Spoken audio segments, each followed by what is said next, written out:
জগন্নাথ বিশ্ববিদ্যালয় বাংলাদেশের রাজধানী ঢাকায় অবস্থিত একটি গবেষণাধর্মী সরকারি বিশ্ববিদ্যালয়। 1858 সালে প্রতিষ্ঠিত ব্রাহ্ম স্কুলের পরিবর্তিত রূপই হল আজকের জগন্নাথ বিশ্ববিদ্যালয়। 1872 সালে বালিয়াটির জমিদার কিশোরীলাল রায় তার পিতা জগন্নাথ রায় চৌধুরীর নামে এই বিদ্যাপীঠের নামকরণ করেন। বিশ্ববিদ্যালয় হিসাবে নতুন হলেও প্রতিষ্ঠানটির রয়েছে সুদীর্ঘ 150 বছরেরও পুরনো ইতিহাস।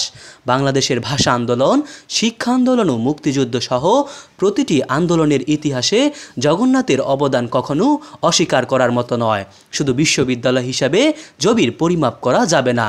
জবিকে জ্ঞানের সূর্য বলা হয়, যা 150 বছরেরও বেশি সময় ধরে জ্ঞানের আলো ছড়িয়ে যাচ্ছে এদেশে। শত সীমাবদ্ধতার মধ্যেও এগিয়ে যাচ্ছে বিশ্ববিদ্যালয়টি।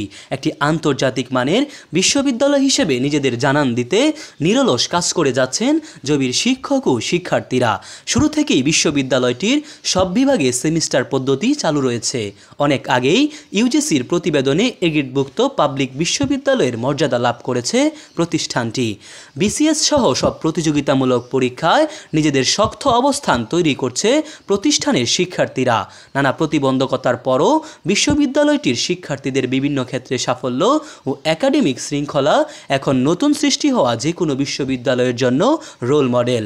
খুব অল্প সময়ের মধ্যেই উচ্চশিক্ষায় আগ্রহীদের পছন্দের তালিকায় নাম লিখিয়েছেন। তাই প্রতি বছরই বাড়ছে ভর্তি আগ্রহীদের সংখ্যা।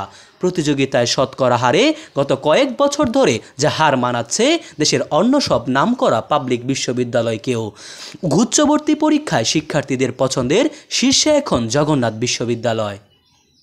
আবাসন ও যানবাহন সমস্যায় জর্জরিত জগন্নাথ বিশ্ববিদ্যালয়ের শিক্ষার্থীদের মনোবল, সাহস ও পরিশ্রমী মানসিকতায় অবাক করে অন্য সব বিশ্ববিদ্যালয়ের শিক্ষার্থীদের। ব্যয়বহুল ঢাকা শহরে মেস, বাসা বাড়িতে কষ্টে দিন পার করা সত্ত্বেও তারা বিশ্ববিদ্যালয় ক্যাম্পাসকে সর্বদা মাতিয়ে রাখে। বিশ্ববিদ্যালয়ের সামাজিক ও সাংস্কৃতিক সংগঠনের সক্রিয় অবস্থান জবিতে প্রাণের সঞ্চার করে। জগন্নাথ বিশ্ববিদ্যালয়ের দ্বিতীয় ক্যাম্পাসে শিক্ষা কার্যক্রম চালু হলে শিক্ষক শিক্ষার্থীদের গবেষণার ক্ষেত্রে গুরুত্বপূর্ণ ভূমিকা রাখবে।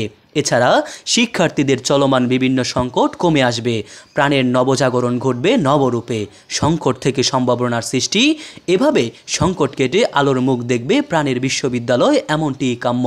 জগন্নাথ বিশ্ববিদ্যালয়ের অগ্রযাত্রা নক্ষত্রের মতো আলো ছড়াবে, সেই প্রত্যাশা সব সময়।